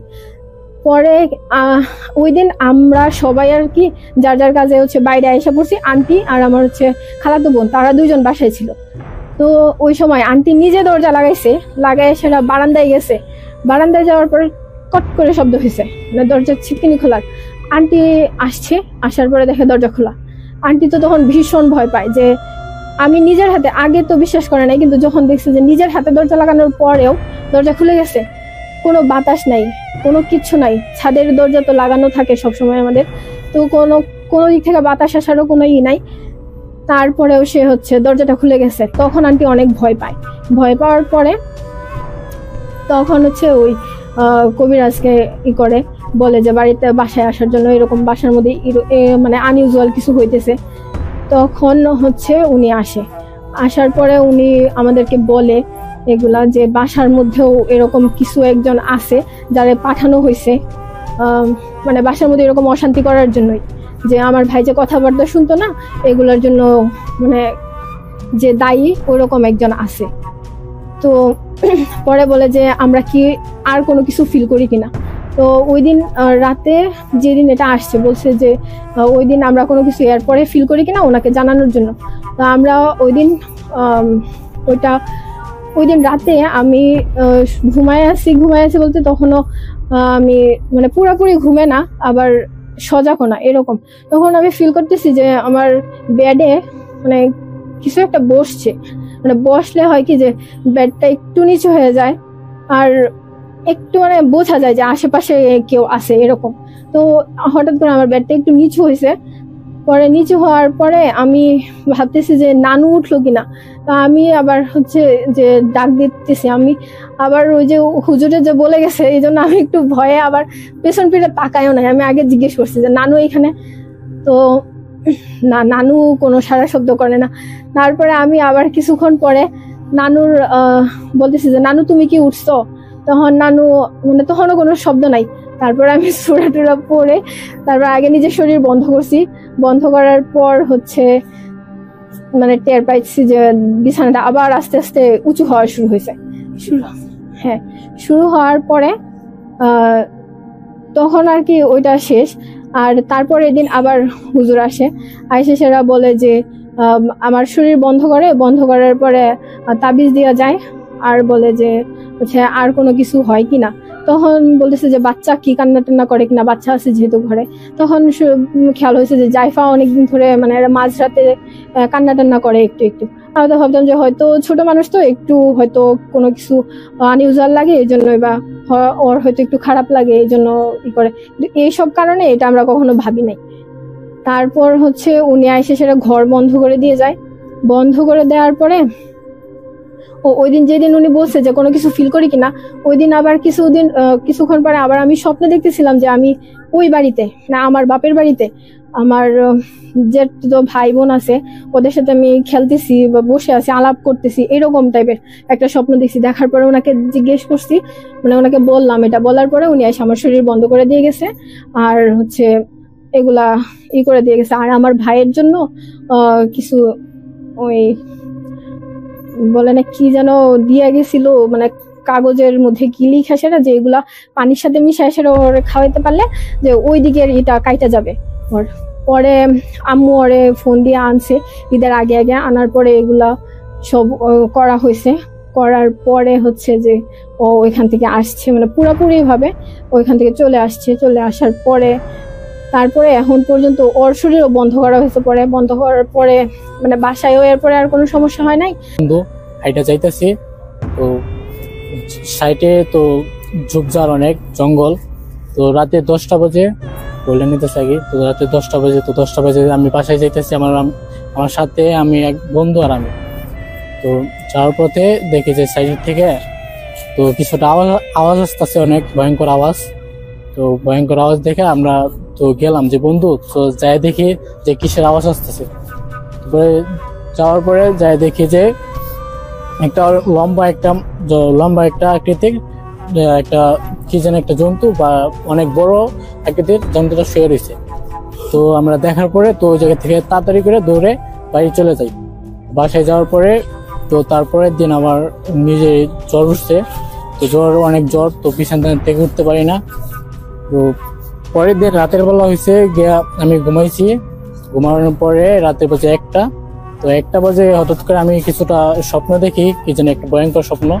দেখার পরে স্বপ্নটা আমার মনে নাই। স্বপ্নটা দেখার পরে হঠাৎ আমি ঘুমের ভিতরেই হঠাৎ তো আমি উঠা চলে যাই জঙ্গলে। তো জঙ্গলে আমার সামনে একটা পুকুর আছে, তো জঙ্গলের ভিতর যাইতে তো আমি হঠাৎ পুকুরের ভিতরে নামে যেতেছি। তো তো আমার সাথে সাথে বলতে আমার এক আন্টি ছিল, উনি আর কি তো বাথরুমে বের হয়েছিল, তো দেখা বলে যে উনি কে, ওনার ডাক দিত। পরে আমার তখন ডাক দিছে যে মুস্তাকিম বলে ডাক দিছে, মুস্তাকিম বলে ডাকার পরে তো আমার সাথে সাথে জ্ঞানটা চলে আসছে যে আমি এখানে কি করি, এখানে চলে আসলাম কিভাবে। পরে আসার পরে হঠাৎ করে আমার জ্ঞানটা ফিরে আইছে। তো আমি জঙ্গলের ভিতরে কি করি, পরে আমার তো সবাই নিয়ে আসে, ধরাধরি করে নিয়ে আসা।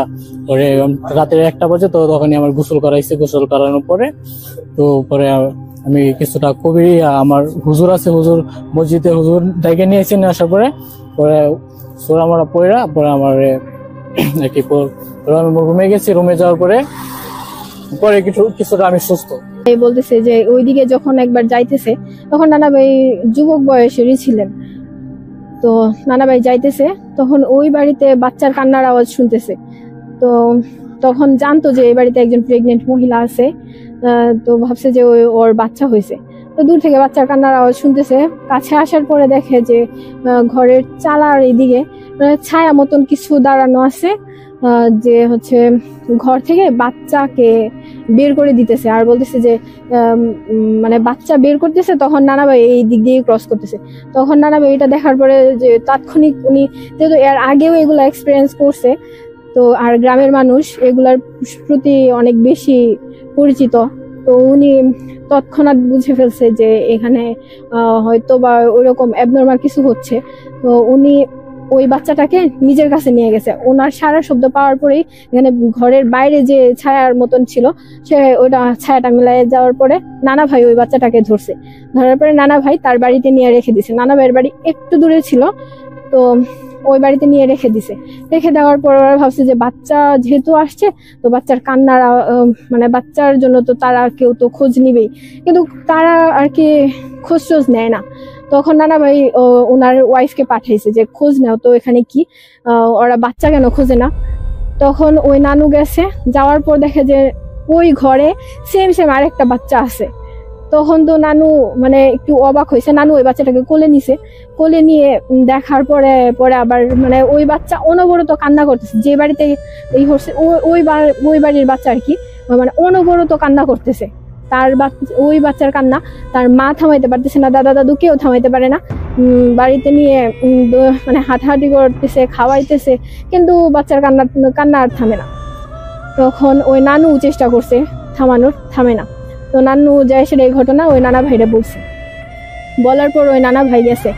যাওয়ার পরে নানা ভাই বলতেছে যে দেখছে উনি যখন গেছে তখনও বাচ্চা কান্না করতেছে।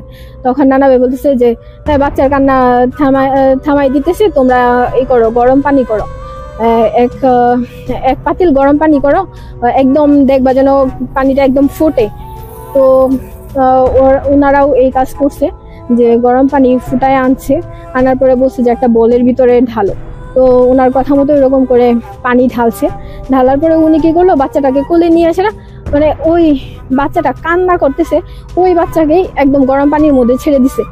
সবাই তো একদম অবাক যে এটা কি করছে, বাচ্চাকে ওরকম ফেলে দিছে। ফেলে দেওয়ার পরে বাচ্চা কান্না করে একদম নাকি মানে কালো কাকের মতো হয়ে গেছে বাচ্চাটা।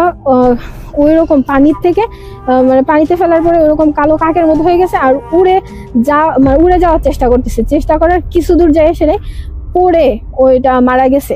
কাকটা মারা যাওয়ার পর নানা ভাই গেছে কাছে, যায় এসে দেখে এটা আসলে একটা কাকের, পুরাই একটা কাকের মতন ওটা মরে পড়ে আছে। তো তখন তো সবাই বলতেছে যে এটা কি হইলো, চোখের সামনে এরকম একটা ঘটনা, যে একদম মানে নিজের বাচ্চা, বাচ্চার মা তো প্রচুর কান্না করতেছে, যে আর নানা ভাইরে দোষ দিতেছে যে এটা কি করছে। আর চোখের সামনে এরকম একটা ঘটনা, ওনারা আসলে বুঝতেছে না কি করবে বা কি হয়েছে। তখন নানা ভাই বললো গত রাতের ঘটনাটা বলছে, যে সে এইদিকে যাওয়ার সময় এরকম একটা কিছু দেখছে। তারপরে উনি হচ্ছে ওনার কাছে যে বাচ্চাটাকে নিয়ে রাখছে, ওই বাচ্চাকে এনে দিছে। দেওয়ার পর হচ্ছে যে বুঝতে পারছে যে এটা হয়তো যে বলে যে কি জিন, বাচ্চাদের কোনো বাচ্চাকে পছন্দ হলে ওই বাচ্চাকে নিয়ে যাইতে চায়, ওই রকম যে ঘটনাটা এরকম হয়তো যে বাচ্চাটা এরকম, যে বাচ্চাটা কান্না করতেছে, বাচ্চা রূপী যে যারে রেখে গেছে সে কান্না করতে করতে একসময় হয়তো তাদের চোখের সামনে মারা যেত, আর তারা ভাবতো যে বাচ্চাটা মারা গেছে, আসল বাচ্চাটা তাদের হচ্ছে জিন নিয়ে গেছে এরকম। তো নানা ভাই এটা বোঝানোর পরে ওনারা আসলে বুঝতে পারছে, বোঝার পরে তো তারা নিজের বাচ্চাকে পাইছে। পরে তারপরে তারা বলতেছে যে যদি এখন আবার বাচ্চাটাকে নিয়ে যেতে চায় বা এরকম কিছু হয়, যদি বাচ্চার কোনো ক্ষতি করে, তখন উনি বলে যে যদি বাচ্চাকে খুঁত মানে বাচ্চার মধ্যে কোনো খুঁত থাকে তাহলে হচ্ছে ওটা আর নিবে না তারা। তখন ওই খুঁত করার জন্য বাচ্চার কান ফুরাইয়া দিছে, কান ফুরাইয়া ওইটাতে হচ্ছে মানে কানের দুল পরাইয়া দিছে। তো এরপরে আর বাচ্চার সাথে তেমন কিছু হয় নাই, কিন্তু বাচ্চা যখন বড় হওয়ার পরে বাচ্চা প্রায় ভয় পাইতো, বাচ্চা পড়তে যাইতো না। বাচ্চারে বলছিল যে ওই মাদ্রাসায় পড়াবে, মাদ্রাসায়ও পড়তে পারে নাই। তখন তার হচ্ছে কিছুদিন পর বাচ্চার প্যারালাইসিসের মতন হয়ে যায়। প্যারালাইসিসের মতন হয়ে যাওয়ার পরে কিছু বছর পরে মানে মোটামুটি সাবালক হওয়ার পরে সে মারা যায় আর কি। তখন এই আর কি। আর ওই নানা ভাইয়ের সাথে আরো কিছু ঘটনা ছিল, যেগুলো হচ্ছে যে নানা ভাই এরকম অনেক কিছুই তার সাথে থাকতো নাকি। যে আমাদের নানুর বাড়ি যেখানে উনি দোকান করছে, ওই দোকান থেকেই মানে রাতে যখন বাড়িতে যায় প্রায় 1টার দিকে উনি দোকান বন্ধ করে যাওয়ার সময় তাকে ওনাকে কেউ আগায় দিয়ে আসতো। তো ওইটা আবার কেউ দেখতো না। উনি দেখা যেতেছে কি যে একাই যাইতেছে, কিন্তু যখন বাড়ি পর্যন্ত যাইতো তখন আবার ইশারায় বলে দিত যে আচ্ছা ঠিক আছে আমি এখন এসে পড়ছি, তুই চলে যা এরকম। তখন আমরা এটা জিজ্ঞেস করলে নানা ভাই বলতো যে এখানে নাকি ছোট খাটো মতো একজন কেউ আছে যে নানা ভাইয়ের সাথে সাথে যায়, নানা ভাইরা বাড়ি পর্যন্ত আগায় দিয়ে আসে এই আর কি। আর এই জায়গায় আরো একটা নানা ভাই সে এখানে ওই রকমই একজনকে দেখছে। সে বলছে যে এখানে এরকম মানে আমাদের নানুর বাড়ির যে এখানে ইয়াটা আছে দোকানটা, ওইখানে হচ্ছে জাম গাছ আছে একটা, ওই জাম গাছে নাকি সে থাকে, ওইখানেই তাকে দেখতে পাওয়া যায়। অনেকেই দেখছে এটা। আরো একটা মামা যে হচ্ছে শবে বরাতের রাতে নামাজ পড়তে যাওয়ার সময় তাকে হচ্ছে এখানে দেখছে। সে একটু ধার্মিক টাইপের, আর সে হচ্ছে নামাজ পড়তে যায় এখানে নানুর বাড়ির যে পুকুর আছে ওইখানে।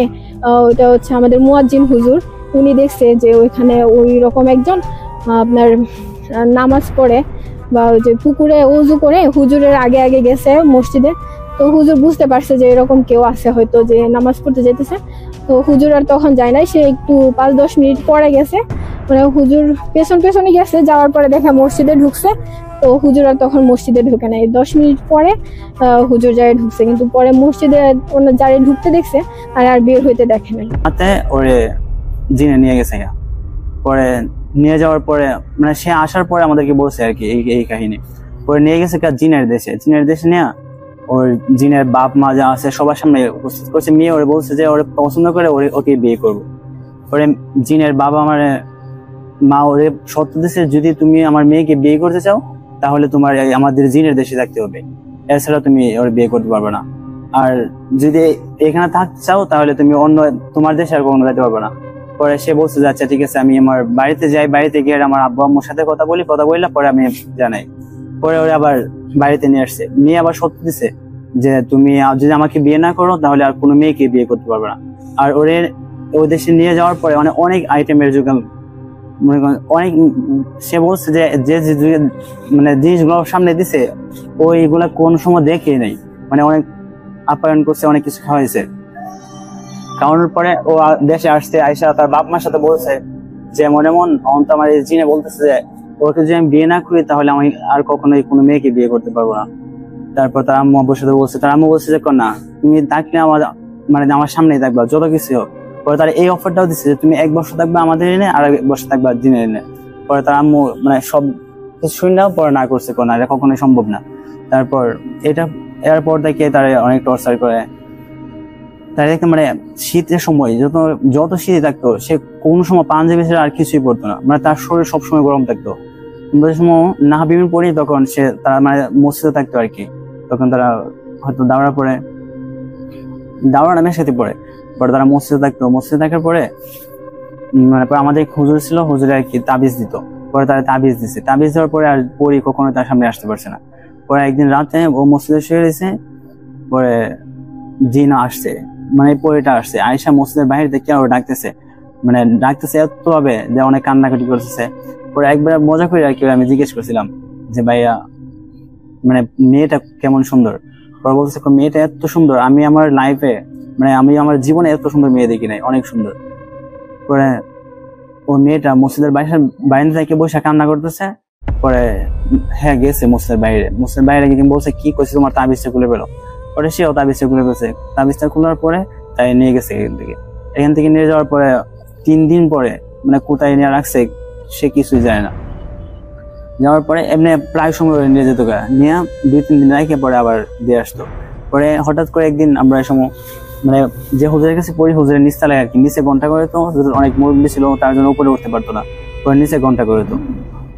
পরে আমরা হুজুরের কাছে গেছি ঘন্টা করতে, তখন মসজিদের সামনে বাথরুম ছিল, বাথরুমের সামনে ও হঠাৎ করে বসে পড়ছে। পরে তো আমরা সবাই দেখছি, দেখার পরে ওরে নেয়ার মানে সবাই দৌড়াদৌড়ি করে হুজুরের কাছে নিয়ে গেছে। পরে হুজুরের হাতে একটা আংটি ছিল আর কি, আংটির মাধ্যমে মানে জিন টিন ছাড়াইতো, হুজুরে অনেক নাম ওদের লোক জিন টিন ছাড়াইতে পারে। পরে ও জিনের হাজির করছে, হাজির করে মানে বলছে যে তুমি ওরে দৌড়ে কেন। পরে ও বলছে যে আমি তো পছন্দ করি তার জন্য আমি ওকে দৌড়ি। তো বলছে তুমি ওরা ছাড়ে দাও, কারণ আমি কখনো ওরা ছাড়বো না।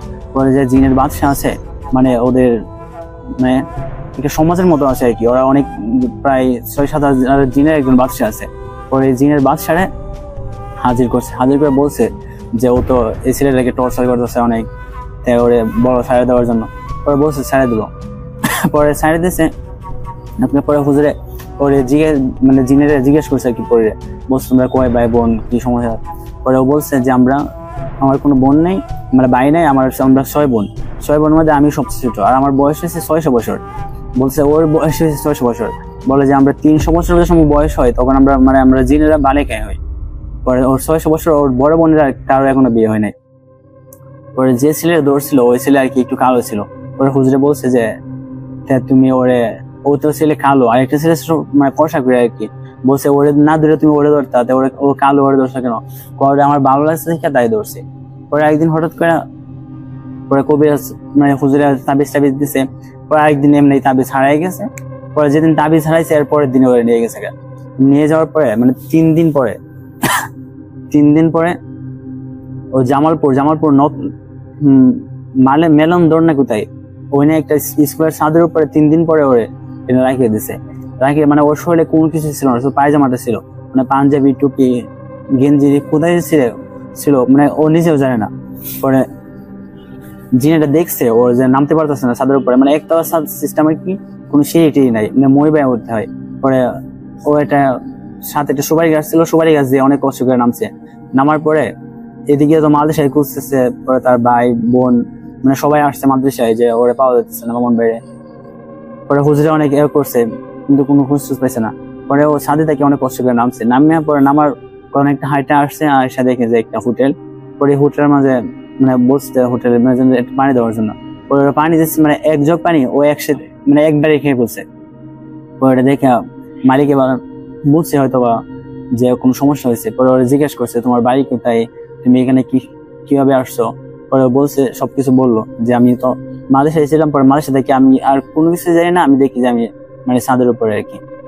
এটা তো তাদের কাছে আনইউজুয়াল লাগে। আর রাতের বেলা মনে হয় কি টিনের চালে কেউ হাঁটতেছে, ধুম ধুম শব্দ করে হাঁটাহাঁটি করে। আর দেখা যায় জিনিসপত্র উধাও হয়ে যাওয়া শুরু হয়, যে কোনো জিনিস মানে কোথাও ঠিকঠাক মতো থাকে না।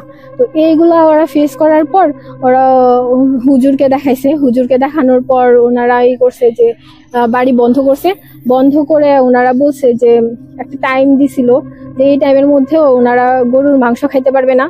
আর প্রত্যেকের ঘরের 4 কোণায় তাবিজ দিয়া গেছে, বাড়ির 4 কোণায় তাবিজ দিছে যে এইগুলা কোনো তাবিজ উঠানো যাবে না, বা এই বাড়িতে কেউ যদি আরো যেই ঘরে বেশি এই ঘটনাটা হয়েছিল কাকির মামির ঘরে, তো ওনারা ওনাদেরকে বলছিল যে আপনাদের ঘরের থেকে কেউ যদি যায় মৃত বাড়িতে যায় তাহলে তাবিজ গুলা যে ওনাদের সবার শরীরে তাবিজ দেওয়া হয়েছিল, তো ওই তাবিজ গুলা খুলে রেখে যাওয়ার জন্য।